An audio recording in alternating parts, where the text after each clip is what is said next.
আল্লাহর কথা মানুষের পরিবর্তনের জন্য। এই কোরআনের কথাগুলো আমাদের জিন্দেগি বদলাবার জন্য। মসজিদে জুমার নামাজে প্রত্যেক জুমায় বয়ান হয়। এক বছরে 52 সপ্তাহ, চিন্তা করে দেখেন, একটি বছরে 52 সপ্তাহ। তাহলে 52 সপ্তাহ ইমাম সাহেব আপনাদের জন্য নসিহত করে। এইভাবে যদি 30 বছর 40 বছর ধরে শুনে থাকেন, তাহলে আজকে কতদিন ধরে আল্লাহর কথা শুনতেছেন? বছরে 52, তো এভাবে 40 বছর, এভাবে 30 বছর, এভাবে 50 বছর।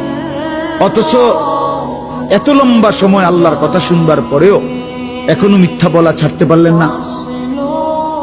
এত লম্বা সময় আল্লাহর কথা বলা শুনবার পরেও বিড়ি সিগারেট খাওয়ার অভ্যাসটা ছাড়তে পারলেন না।